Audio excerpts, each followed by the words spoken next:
Oh, go get it, girl. On today's episode of Getting to Know Me, because we just starting out, this is a new bestie connection. On today's episode of Getting to Know Me, we're going to talk about my whole Navy situation. Not whole, but just in part. How did I get in the Navy? Picture it, Sicily, 1999. Things happened when I was younger, around 16. My mother, God rest her soul, she was going through a lot of stuff.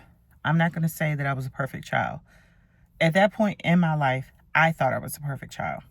Totally. I was not. I wasn't bad, but I wasn't the best either. I ended up in foster care for my last 2 years. Foster care is a whole other situation.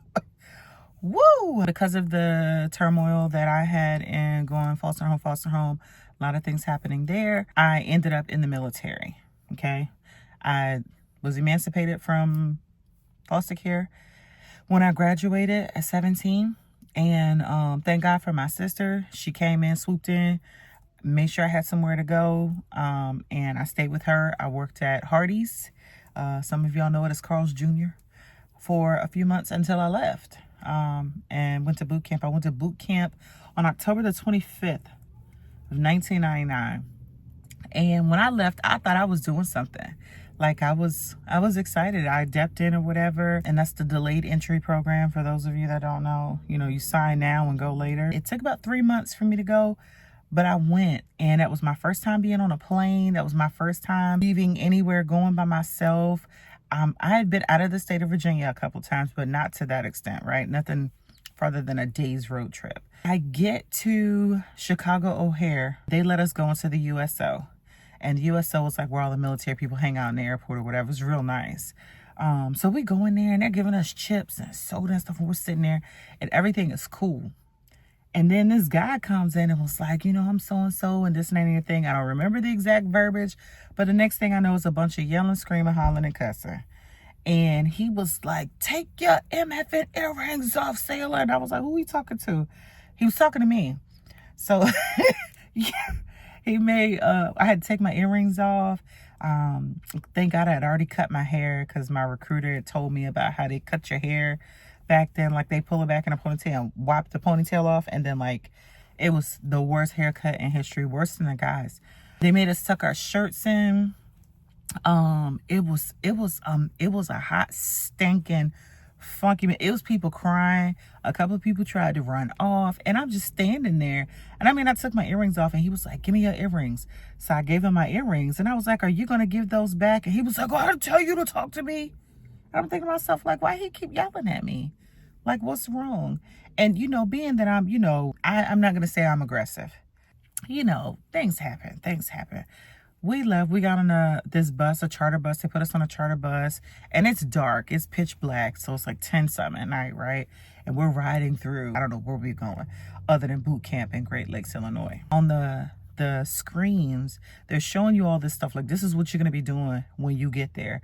So, they tell you about how you got to go in there, you got to get undressed. But back then, you had to have 96 girls to form what's called a division.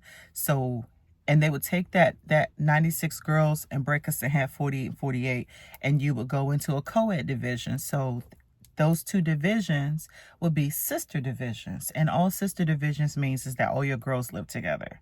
So it's 48 girls. And, below us, of course, there's the other side of our divisions. It's the boys or whatever. Boot camp in 1999 is not what boot camp is right now. Okay, boot camp in 1999, I stayed in what they call BDays. Those are the processing days. And the P's, the processing building, for I think 7 or 8 days. It took us to get enough girls there. And in those 7 or 8 days, I did not bathe. I did not brush my teeth. We slept in the hallway in what they call Smurfs, which was a jogging set. We ate bag lunches 3 times a day. By the end of that week, it was funky. People was musty. It was all kinds of stank. And it was just a bunch of girls. And, they gave us a lot of shots. We got a lot of shots. So, and everybody talks about the peanut butter shot where you get stabbed in your butt. And it's that cold penicillin shot because they just want to kill everything that you come in there with. It's it was crazy. You go in and then they give you, we used to have BCGs, birth control glasses, big ugly glasses, because you couldn't wear contact lenses. You know, it's a lot of physical examinations. You have to do the duck walk where they make you get naked and squat down, and you have to squat walk across the floor to make sure that you're a genetic female. I don't know if they still do that now. I don't. Yeah, so it was it was exciting and scary at the same time. I stayed there. Boot camp was 9 weeks at that time. There were no cell phones, you know, none of that. We wrote home once a week. If you had money for a calling card, then you got to call your family. There were no incoming phone calls, none of that stuff like that. They really did. They broke you off. They reprogrammed you to some degree. I went in, I was 18 years old. My retirement ceremony was on my 38th birthday, and 20 years and 6 days of continuous, unbroken, honorable service. I retired at 38 years old. There's so much that happened in between there. Like, you know, I could talk about that for hours and hours and hours. I mean, just the amount of change that's been affected, in my opinion, in the military then versus now. There are some things that needed to change, and there are other things that did not need to change, that, you know, definitely weakened the posture of the military as a whole. And it's my opinion. Just my opinion. I said what I said. But I went through some things in boot camp. I met a girl, the girl that lived on a bunk underneath me, when she shaved her legs, because you can only shave your legs after you've been there for 6 weeks, or your armpits or anything else, okay? It was so much stuff you couldn't do for the first 6 weeks. Craziness, aside from the fact. But the girl that was below me shaved her legs, and she was like, I'm gonna warn you now, there's gonna be a lot of blood in here. And I was like, well, if you don't know what you're doing, you probably shouldn't do it. And she was like, oh no. She was like, I just have sensitive skin. This heifer didn't tell me it was gonna be a crime scene, okay? So she goes, she shaves her legs, and she comes out of the bathroom in tube socks. And then she lays down in the bed, and the next morning, tube socks, bed, clothes, everything soaked in blood. She was legitimately bleeding from her pores for the next 2 days. Girl, it was too much. It was frightening. That was a lot. There was a girl, we had a girl. Now, I was 18. There was a girl that was in my division, woman, that was 32 years old, that came to boot camp. And within the first 2 days of us being in what they call a ship, but it was like the little barracks room. We had open bay barracks. It's 96 beds set up in, you know, 2-tier bunk beds running down the little hall or whatever. She was 32 years old.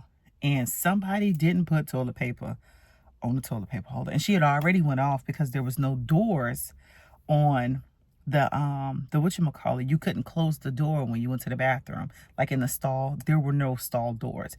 You don't get stall doors until like week 7 or 8 or something like that. And then even then it's not doors, it's shower curtains, right? There was one that had a curtain on it at all times, and that was for whoever was on their cycle. That one was always nasty. Whole other situation. But yeah, somebody didn't put toilet paper on the paper towel holder. And she came out of there, and I'm talking about everybody was a B, a H word, garden tool type. Like, y'all nasty, I'm sick of this stuff, blah, blah, blah. And I'm thinking to myself, we only been in here 2 days. How you sick of it already? But she went off. So one of the RDC's, recruit division commander, came out, and it was a dude.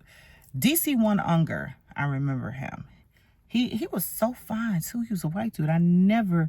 Maybe it was the authority situation. Whole other side note, okay? Don't get it twisted, because my husband, it's my man. DC1 come out there, and he was trying to tell her to calm down, blah, blah, blah, blah, blah. And she ran up on that man, and they got the chest bumping. Listen. All I know is they took her first. It took like 4 guys. They had to call for backup, like some other grown men to come from a couple of the boy birthings next door. They came in, because she was a big girl. She was like 6'1". She was a big girl. Came in there, scooped her up. They dragged out, kicking and screaming. We didn't see her no more. They had some people come in, from which we later learned was from medical, to come and clear her stuff out. We didn't see her no more. I can't tell you what that girl name was. But I tell you one thing I could do. I could pick her face out of a lineup, though. Because She had me messed up. I was scared. I'm laying there like, is she gonna come back in here while I was asleep? It was a lot. It was a lot, I'm telling you. Anywho, listen, I've been talking for a long time. I'm probably gonna edit some things out of this video. We shall see. I don't know. You'll be able to tell. Anywho, I had a great time chit-chatting with y'all. I think they're done with my Chinese food because that's what came to give me some comfort food. I think they're done with my food. So I'm gonna go get my food and I'm gonna get on to the crib. What's two things I would say? In all things, give thanks, pray without ceasing. I'm gonna catch you on the flip side. Peace out.